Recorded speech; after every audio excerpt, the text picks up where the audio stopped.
삼복 중입니다. 아주 무더운 여름 날씨입니다.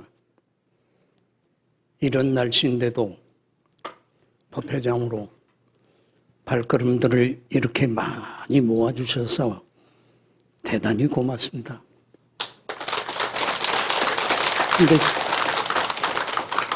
근데 저는 사실 걱정이 있거든요.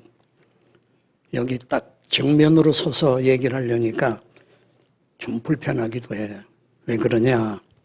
부처님이 바로 이 뒤에 계시니까 내가 아까 앉아서 저쪽 구탱이에서 얘기를 했으면 좋겠는데 하나 사정이 그렇게 안 되는 것 같아서 그냥 부처님 전면에서 얘기를 하게 돼서 죄송합니다. 저는 불교를 모르거든요. 불교를 모르는 스님이 이렇게 승복을 입고 부처님 전면에 서서 이야기한다는 게 내 자신이 좀 부끄럽기도 하고 부처님 뵙기 죄송해서 옆으로 서서 얘기를 하겠다 이런 생각인데 어디 가도 그렇게 합니다. 저는 법상 위에 올라앉아서 법문하는 걸 무섭게 생각합니다. 그건 무서운 일이거든요. 응? 무섭다는 게 뭐가 무서워? 이렇게 승복 입고 사는 것만 해도 어느 때는 승복 입은 게 부끄럽기도 하고 그런데 어떻게 부처님하고 전면에 앉아서 그것도 부처님같이 법문을 한다, 무슨 이야기를 한다, 제 자신이 나를 속이는 것 같아서 그렇게 못하겠더라고요. 그래서 이렇게 이야기하는 자체가 이 전면 아닙니까? 여기도 제가 쓰긴 섰지만 앉을 수가 없어 무서워서 섰지만 양해하고 얘기 들어주시기 바랍니다. 근데 제가 사실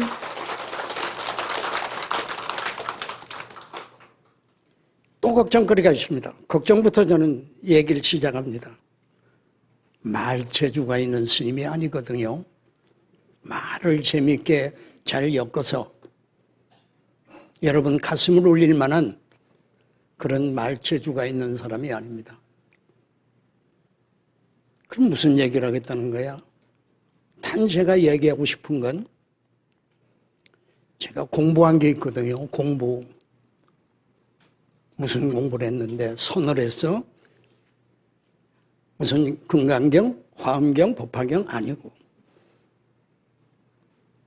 어디서 무슨 공부를 했다는 거야? 감옥에서. 내가 감옥에서 공부를 많이 한 중입니다. 그러면 전과자야? 그 무슨 흉측한 짐승 같은 짓에서 사형수로 한 30년, 40년 살다 나왔어? 아니고. 내가 교도소를 간 게 아마 횟수로 따진다면 한 50년 동안 한 1000번은 갔을 거예요. 지금도 가. 이 늙고 자유스럽지 못한 이 몸뚱아리를 끌고 며칠 전에 서울구치소 가서 사형수를 만나고 왔어. 그게 공부야? 스님은 교화하는 거 아니야, 교화. 또 잘못 들으시고. 여기 오신 분의 한두 분은 스님이 무서운 흉악범이었대. 흉악범 맞아요. 에? 끝없이 내가 나를 속이고 남을 속이면서 한 생을 살았는데 그런 흉악범죄가 어디 있어? 좀 얘기가 어려우시죠? 그럼 내가 그 통곡의 강물이 넘쳐 흐르는 곳 인간 지옥이 바로 교도소 아닙니까? 감옥. 그곳에서 배운 게 있다니까. 배운 게. 아니 스님은 선을 하든지 교를 공부해서 부처님 법에서 배워야지 어디 감옥에 가서 배워? 그 얘기를 이제 들어보세요. 내가 어떤 내용 미리 뭐 이런 공부했다 소리는 안 하고 실제 있었던 얘기로 하겠습니다. 쉽게. 어느 어머니 얘기를 하려고 그럽니다. 오늘. 어머니 얘기. 여기 거사님들도 들어 계세요. 예? 아주 연로하신 거사님들. 근데 대부분 보살님들 아닙니까? 여기 계신 분 대부분이 한때 어머니셨죠. 연세가 드셔도 어머니.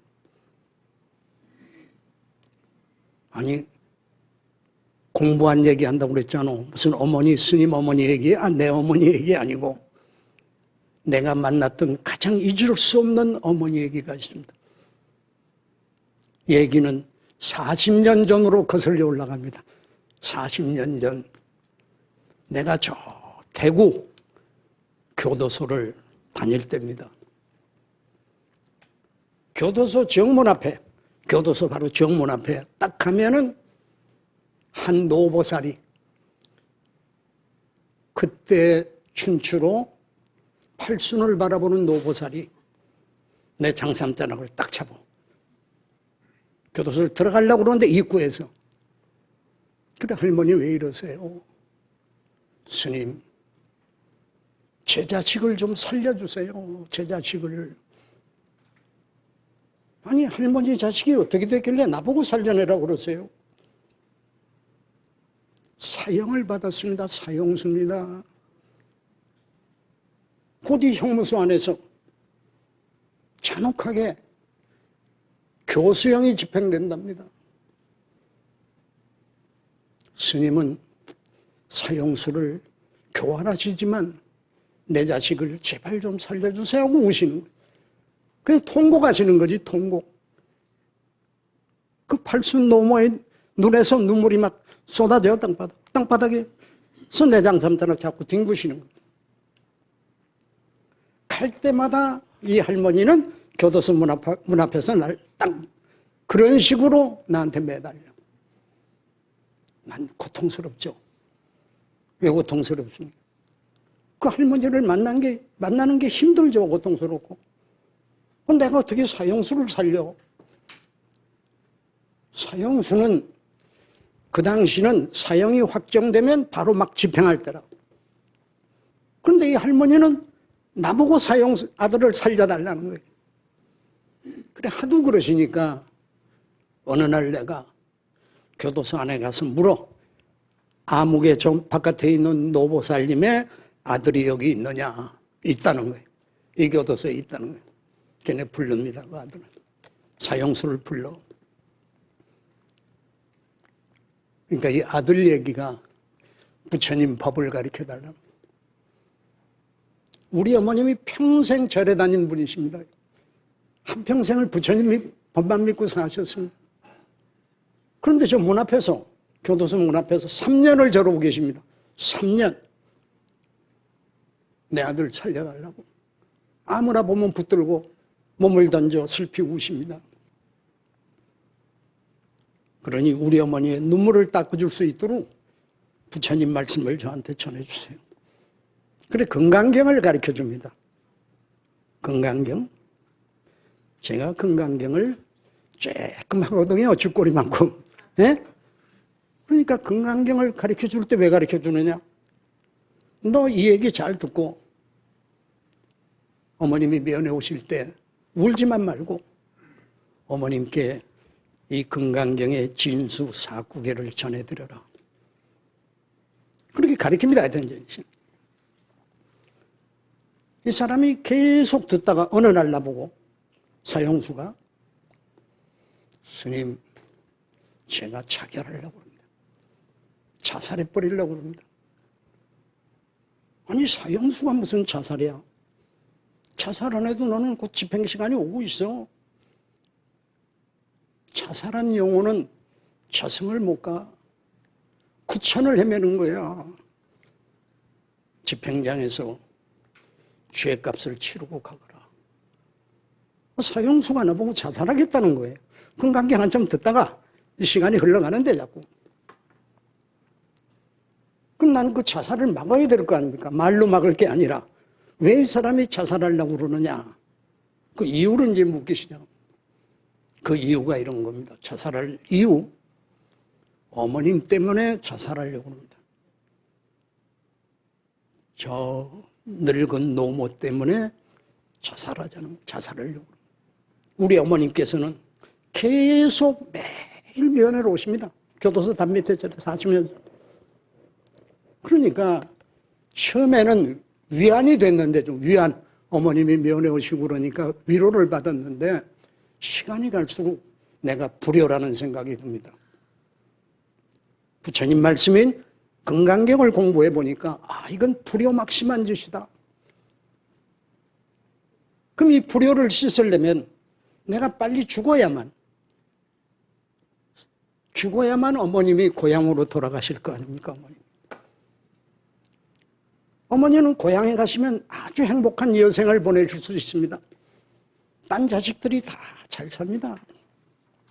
그런데 이놈 때문에 3년을 이 교도소 담 밑에 처절하게 매일 통곡하시면서 누구든지 만나면 내 자식 살려달라고 슬피 울고 계십니다.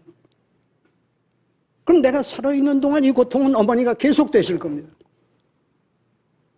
집행은 빨리 안 하고 있고 내일이라도 집행하면 좋겠는데, 그러니까 내 스스로 생명을 던지려고 합니다.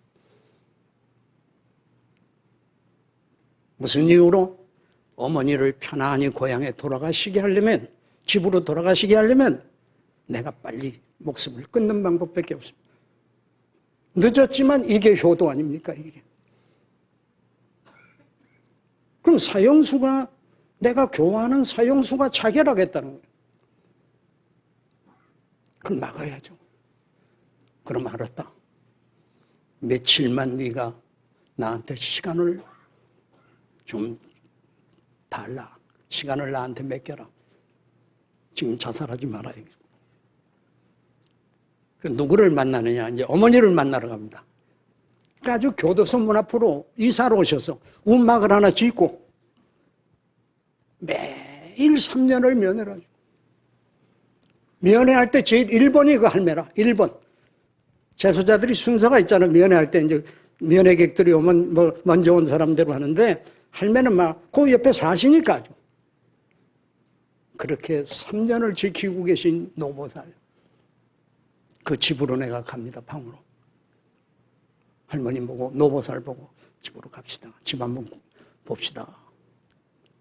조용히 말씀드릴 게 있습니다 하고 집으로 가보니, 그때가 아주 엄동설한인데 추운 겨울이었는데, 그 할머님 방이 요새로 말하면 쪽방이라는 표현은 좀 안 됐지만 조그만 굴방 같은 골방, 이 세상에 가장 험한 사람이 사는 그런 가난한 모습으로 계십니다.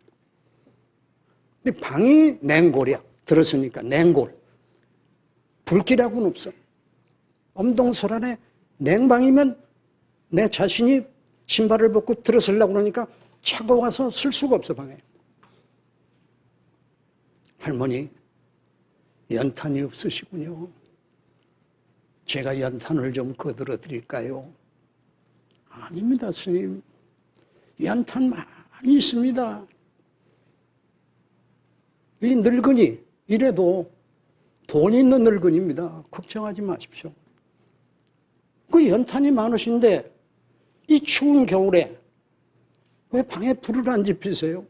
불을.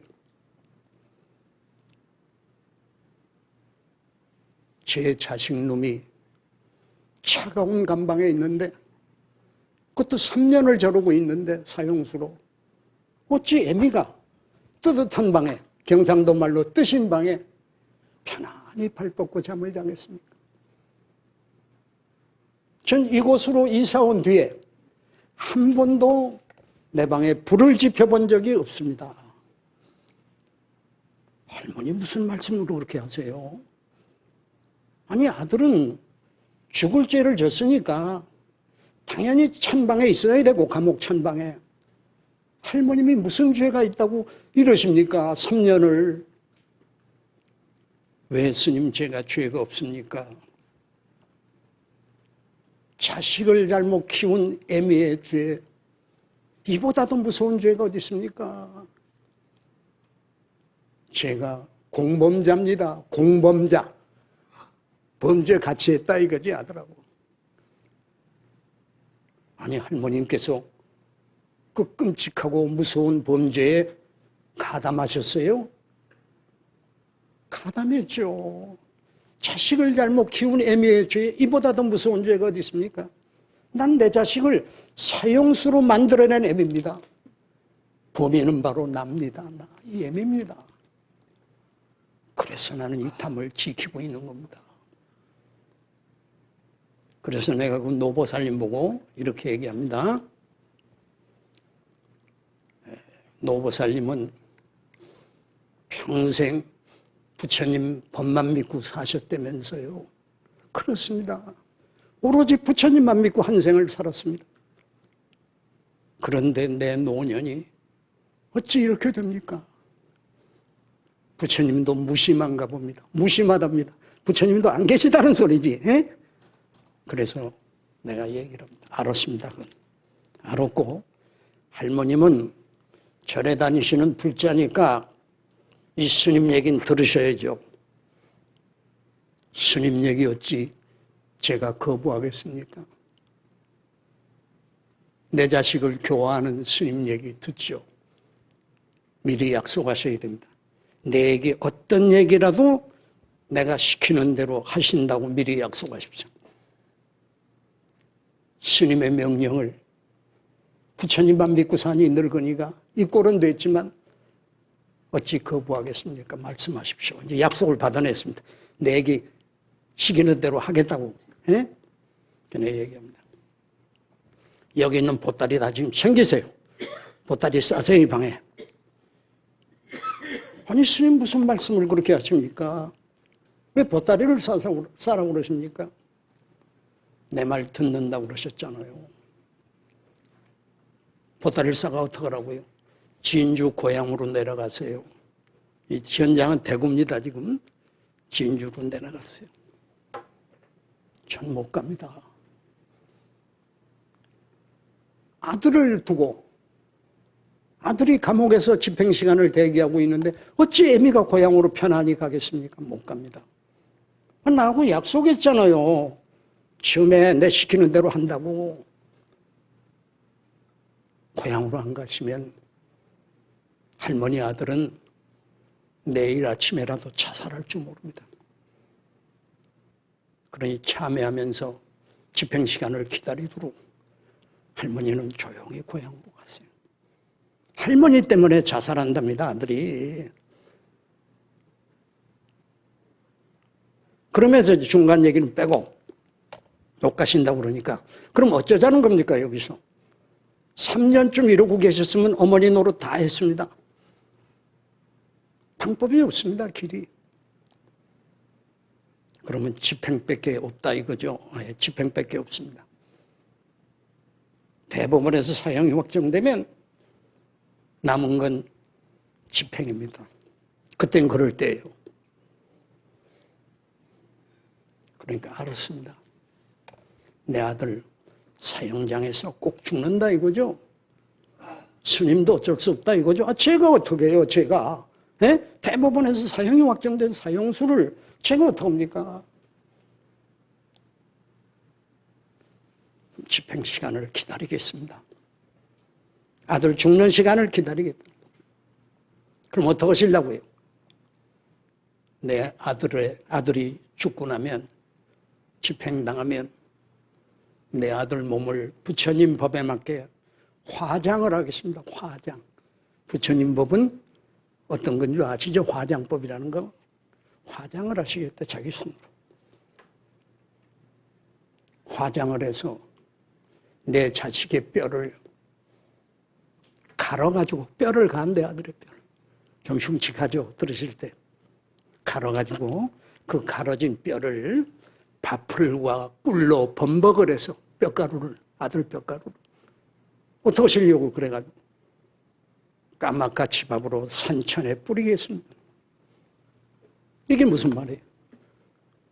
흉측하게 아들을 화장한다는 건 어머니로서 그럴 수 있지만 화장해서 뼈를 가늘게 갈아가지고 갈아진 뼈를 밥풀과 꿀에 묻혀가지고 까맣같이 밥으로 산천에 뿌리겠습니다. 무슨 뜻인지 여기 아신 분 있죠? 불교를 하시면 내 아들놈은 죄를 많이 진 놈이니까 집행으로 죄업이 소멸되는 게 아닙니다. 죽음으로. 뼈라도 밥풀과 꿀에 묻혀 보실해야 됩니다. 까마같이 밥으로. 이 뼈라도. 그래야만 다음 생에는 이 승과 같이 슬픈 삶을 살지 않을 거 아닙니까? 그 일을 이 애미 아니면 누가 해주겠습니까? 그 일을 하려고 난 담을 지키고 있는 겁니다. 그 일 때문에 여기를 못 떠납니다. 그래서 내가 아유 할머니 노보살님 무슨 그런 끔찍한 말씀을 하세요 하고 말리니까 스님이 저를 걱정하신다면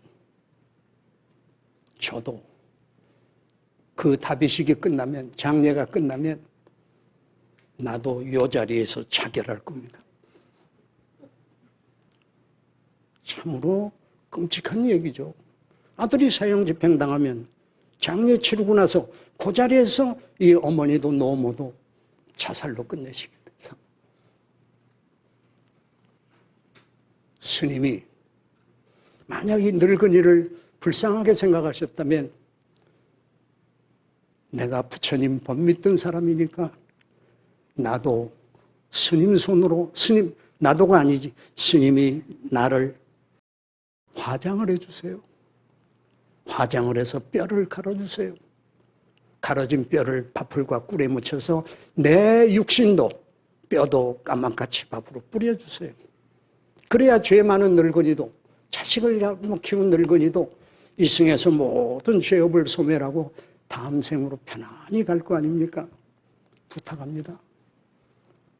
장례를 치러달라는 거예요. 자기 뼈를 아들과 같이 밥풀과 꿀에 묻혀 뿌려달라는 거예요. 나로서는 큰 문제를 만났죠. 무슨 큰 문제야? 사형수 스님 많이 만났잖아. 집행당하는 것도 많이 봤죠. 근데 이 어머니 문제가 큰 문제라. 왜 큰 문제예요? 이 어머니는 모성애가 어머니로서 가진 마음이 부처님과 같은 마음을 쓰고 있었어. 모정불심. 어머니의 마음이 곧 부처님의 마음이다. 에? 여기 계신 분들 어머니들 아니에요, 대부분. 어머니 되기 쉽죠. 결혼해서 어린애 낳으면 어머니 아닙니까? 근데 어머니다운 어머니가 된다는 건 참 어렵거든요. 이 할머니는, 노모는 자식이 범죄를 했는데 그걸 끌어안고 그렇게 모든 걸 끝내시겠다는 거예요. 그게 나로서는 큰 문제지. 이 어머니를 죽일 수 없잖아요. 어머니를 자살하는 걸 그냥 보고 있을 수 없잖아요. 사형수야 당연히 집행돼야지. 그 당시는 법에 의해서 집행하는 거지. 근데 사형수가 죽으면 노모도 따로 자결하겠다는 거 아니야. 아들이 죽으면. 그럼 나보고 화장해달라는 거야. 뼈를 갈아서 밥풀과 꿀에 묻혀 노모의 유골을 까마같이 밥으로 뿌려달라는 거 아니에요. 그럼 그걸 어떻게 외면해? 아니 내가 어떻게 그걸 지켜보고 있어? 그 일을 내가 어떻게 가슴이 아파서? 우리 어머니 아니죠. 그러나 거룩한 어머니이기 때문에 외면할 수 없잖아요. 그러니까 아들인 사형수를 살려야 되는 거예요. 문제는 어머니를 내가 도와드리는 거 그일 뿐이야. 그래서 탄원서를 만듭니다. 그 당시 종정 스님이 윤고암 종정 스님이었습니다. 내가 푹 존경하는 큰 스님이셨는데 이 스님께 내가 진정서를 들고 갑니다. 그때 종정 스님은 조계사에 계셨습니다. 아주 기쁜 마음으로 윤고암 종정 큰 스님께서 중이 이런 일을 해야지, 중이 이런 일 하고 당신이 먼저 도장 찍으시고 또 원장 스님을 부르는 거예요. 총무원장. 예? 그리고 각 부장, 각 국장, 조계사 주지 다 오라는 거예요. 여기 도장 찍으라. 이 어머니를 살리는 운동, 불교가 자비를 표방하면서 자비를 실천해야 될 거 아니냐. 내가 그 일 했다는 자랑이 아닙니다. 종정스님 말씀입니다. 그 당시 윤고암 종정스님 말씀이 여기 탄원해라. 그래 이우락 그때 비서실장에 지금 돌아가셨지만 박정희 대통령 비서실장이라 독실한 불자니까 그쪽도 연락을 해서 대통령 비서실장도 서명하고 한 2만 명이 서명을 합니다. 그 서명 내용이 뭔데요? 사형수를 살려달라는 얘기가 아니라 이 노모를 자살 안 하도록 도와달라. 그 결론은 사형수를 살려놔야 어머니가 자살 안 하니까. 예? 사형수를 생명을 박탈하는 일은 대통령이 아닙니다. 법무부 장관입니다. 그러나 사형수를 살려주는 일은 대통령 아니면 안 되는 겁니다. 권한이. 대한민국 국회의원이 다 달려들어도 안 돼. 국무총리도 안 돼. 대통령만이 사면권이 있어. 그때 대통령은 박정희 대통령이십니다. 지금도 박 대통령이라고 그러니까 어떤 대통령인지 헷갈리시는데 그건 따님이고 지금은 그 당시는 박정희 대통령이신데 박 대통령이 뭐라고 표현했냐면 아주 강한 분이죠. 원칙주의자고. 예? 그럼 사형수는 집행해야 된다는 원칙이 있는 분이에요. 그런데 그 대통령의 마음을 흔들지 않으면 집행하는 걸 집행 못하게 안 하면 살려주는 일을 하려고 그러면 대통령의 소관이라. 근데 감히 누가 박정희 대통령한테 가서 이 사형수 살려내라 이럴 사람 없잖아요. 법에 의해서 사형이 나왔는데 무슨 시국사범도 아니고 예? 흉악한 범죄를 저 사형이 나왔는데 그거를 살려내라 소리 감히 입을 열 사람이 없어. 그러나 나는 그 일을 해야 돼. 돌아가시고 나면 집행하십시오. 노모만 돌아가시면 언제든지 집행하십시오. 이런 명분을 단 거예요. 명분 있죠, 얘기가. 중간 얘기는 이제 각설하고 이 할머니 얘기를 조금 더 해야 되는데 응?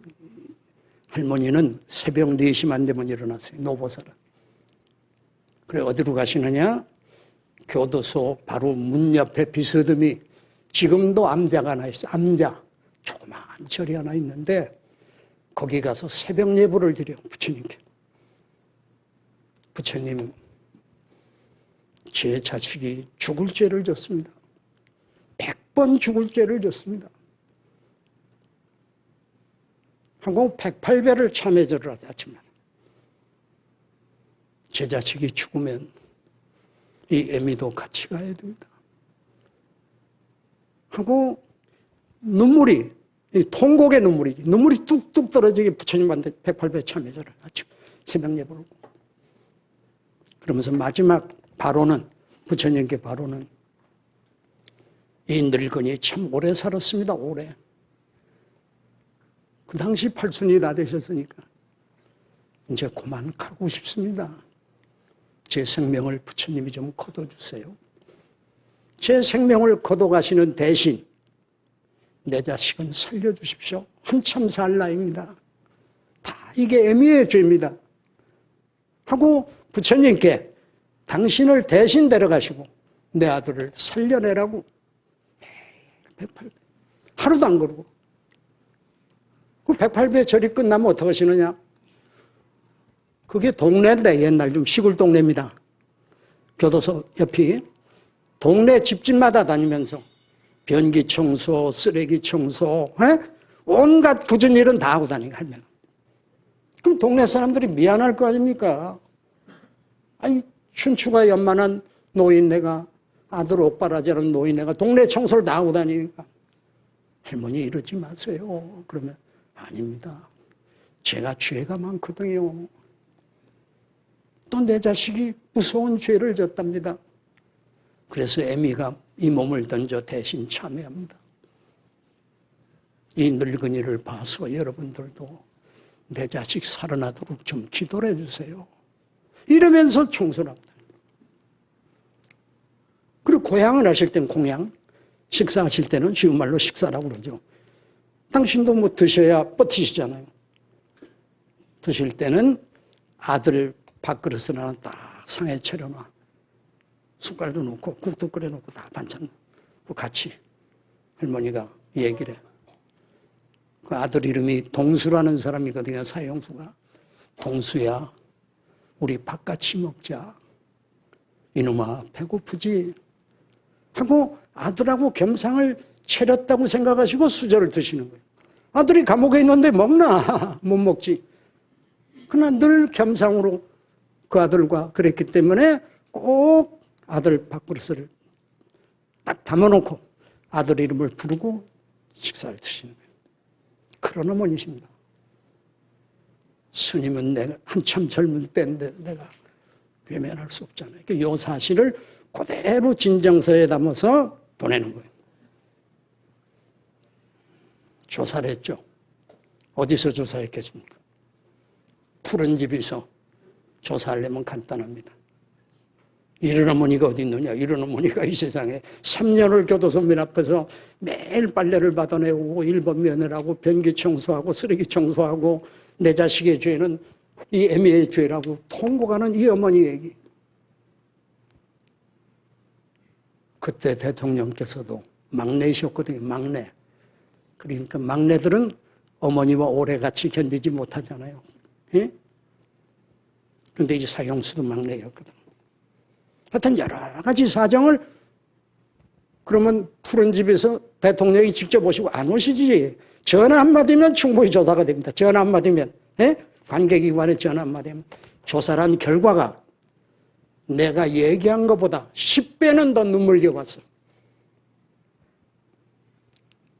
내가 진정서에 담은 얘기와 전한 얘기보다는 사실이 현장을 조사한 결과가 어머니의 거룩하고 위대한 모습이 부처님과 같은 마음이라는 걸 확인하게 돼요. 그래서 어떻게 했느냐? 조치가 어떻게 됐느냐? 집행으로 끝나? 대통령께서 아까도 말씀드렸어요. 사형수를 살려줄 권한은 이 땅의 사면권을 가진 대통령 한 분이라고. 박정희 대통령이 내가 날짜도 기억합니다. 78년 12월 27일 9대 대통령으로 취임하시면서 취임 경축식전에서 이 사형수 양동수를 어머니를 봐서 무기로 감형한다. 안 죽인다 이거죠. 살려준다 이거죠. 이게 사실이야. 세계 행영사의 기록으로 남아있는 얘기. 툭하면 한국 사람은 세계를 들먹여. 뭐 세계에서 처음 있는 일이야. 사형수는 많이 살아나잖아. 사형받고. 예전에도 많이 살아났어요. 그런데 뭘 세계 처음 있는 일이라고 그래 얘기가. 처음 맞습니다. 여기. 사형수가 여러 가지 정치적인 사정이나 딴 일로 살아나는 경우는 있어도 어머니 때문에 그 어머니의 슬픈 비원의 모성애로 통치권자인 대통령이 감동해서 살려준 얘기는 이게 세계 최초다. 일본에 가도 없어 내가 알아보니까. 중국에도 없고. 본인의 문제라 본인을 집행하고 안 하면 본인 문제지. 뭐 어머니가 같이 죽는다고 살려준다면 어머니 없는 사형수는 어머니 있는 사람은 다 살려줘야 하네. 우리나라 그만큼 인정이 있는 나라입니다. 또 대통령께서도 사상 처음 있는 사면권을 행사하셔서 어머니 때문에 살려준 게 처음이라니까요. 살아났다.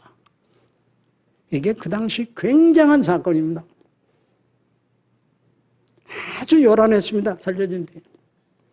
난 얼마나 기뻤던지. 그건 꿈속에서 있는 일이거든요.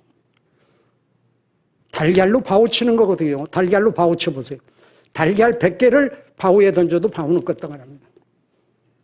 그 강한 대통령, 원칙주의자인 박정희 대통령 마음을 누가 흔들어? 사형수 문제로. 내가 흔들었다는 소리는 아닙니다. 그 위대한 어머니 앞에 그 강한 대통령도 자기 생각을 쳐본 거예요. 나한테 그때 온 공문이 있어, 공문. 사형수의 어머니 때문에 이 사형수를 살려준다. 교화 잘해라 하는 공문이 지금도 있어요. 이 나라가 이렇게 정이 있는 나라입니다. 그럼 요 얘기의 마무리는 뭐야? 마무리는요. 누구 때문에 살려줬느냐? 어머니 때문에 살려주셨다. 반복하는 얘기죠. 그럼 어머님이 뭘 하셨는데? 스님한테 매달려서, 나한테 매달려된 게 아니고 부처님께 새벽 4시마다 일어나서 108배 참회하면서 자식보다 이 늙은이를 데려가십시오. 늙은이를. 하고 매일 기도하신 가피로 부처님께서 살렸지. 부처님께서. 그난 이 얘기를 모정불심이라고 합니다. 어머니의 마음이 부처님에게 닿았다. 부처님 마음에. 그 부처님께서 살려주셨다. 자, 살아났을 때 교도소 문 앞에서 그 소식을 듣고 이제 할머니도 아셨죠. 정문 앞에서 할매를 내가 끌어안고 막 뒹굴렀어. 땅바닥에. 너무 기쁘면. 그때 제 나이가 한 30대입니다. 한참일 때 스님이 아무리 연세 많은 노보살이지만 끌어안는 거 아니잖아요. 예? 끌어안고 막 밑바닥이 진흙바닥이었어. 포장이 안 돼서 그때는. 비가 와서 밑바닥이 아주 치러. 근데 같이 뒹굴렀어. 얼마나 기뻤으면. 그때 저는 이런 마음을 가졌습니다. 나는 지금 죽어도 좋다. 30몇 살에.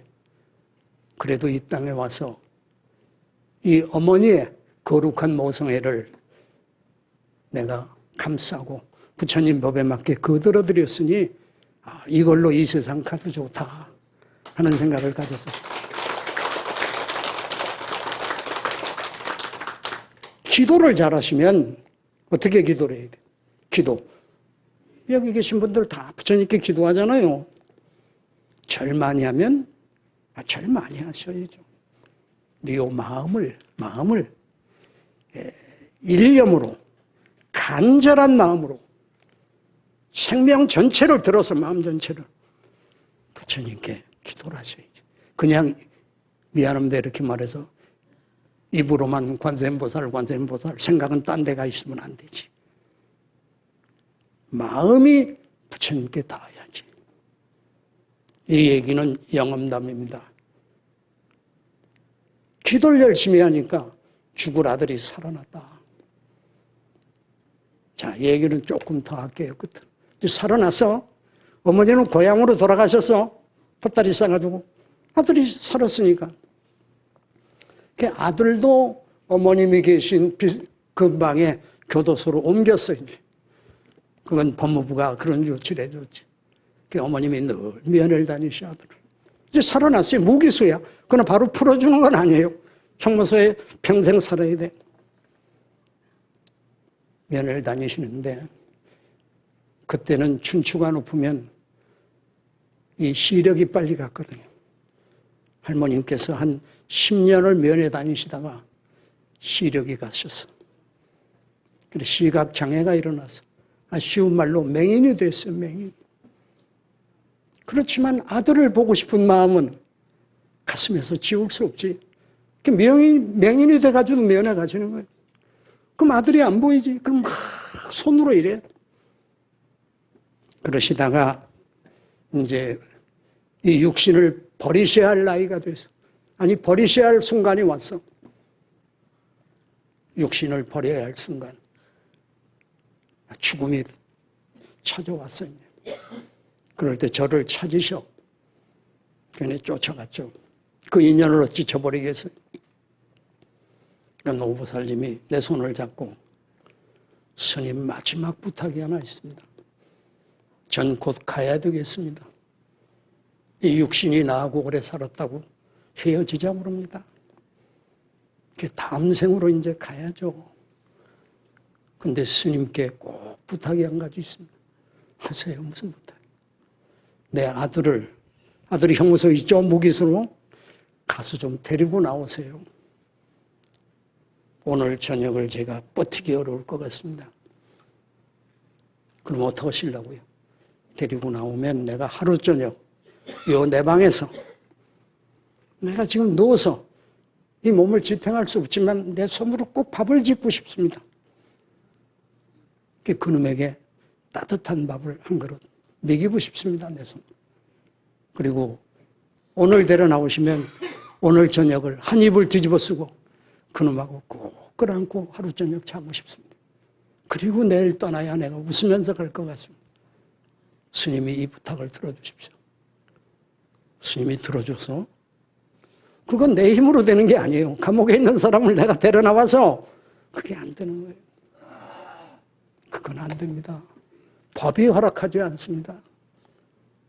할머니는 돌아가셨습니다. 돌아가시면서 두 가지를 남기고 가셨습니다. 돈을 많이 모으셨어, 할머니가. 옛날은 나는 잘 모르겠지만 이 옷의 바깥에 막 주머니가 많이 달려 있었잖아요. 뭐라 그럽니까, 그걸. 말을 잘못 쓰면 안 되니까, 주머니가 많이 달려 있는 옷이 있잖아요. 거기 돈이 그득히 쌓여 있었어. 모았어. 내 아들 나오면, 내 아들이 운전수였는데 자동차 하나 사주세요. 자동차. 그래서 그 자동차 몰고 다니면서 밥 먹고 살도록 이 돈으로 거들어주세요. 그리고 안경이 하나 있어요. 안경. 왜 색깔 있는 안경 있잖아요. 그 안경을 아들이 좋아했던가 봐. 이 아들 그놈이 참 좋아한 겁니다. 이거 전해주세요. 하고 돌아가셨어. 우리나라 어머니가 난 자신 있게 얘기합니다. 이 세상에서 가장 거룩합니다. 대한민국 어머니가. 대한민국 어머니가 그렇게 제일이라고 세계에서. 어느 나라 어머니도 못 가진 뜨거운 모성애라는 게 있습니다. 한국 어머니. 단 미안하지만 젊은 분은 몇 분 안 오셨죠? 요새 젊은 어머니들은 모르겠습니다. 옛날 어머니들은 그랬어요. 자식을 위해서 언제든지 생명을 던지셨습니다. 이 어머니 얘기를 통해서 많은 사람에게 내가 얘기하고 싶은 건 어머니가 되기는 쉬운데 어머니다운 어머니들이 되십시오. 이 어머니 얘기를 가슴에 담으십시오. 이게 바로 부처님의 위실력으로 가피로 살아난 어느 사형수의 얘기입니다. 제가 지금 여기 어디서 얘기하는 겁니까? 무상사 아닙니까? 무상사. 예? 그리고 이 얘기가 방송으로 또 나간다는 거 아닙니까? 그럼 누구 덕에 지금 여기 와서 얘기합니까? 불교 텔레비전 덕에 얘기를 하는 거예요. 그럼 이 불교 텔레비전을 도와야 돼.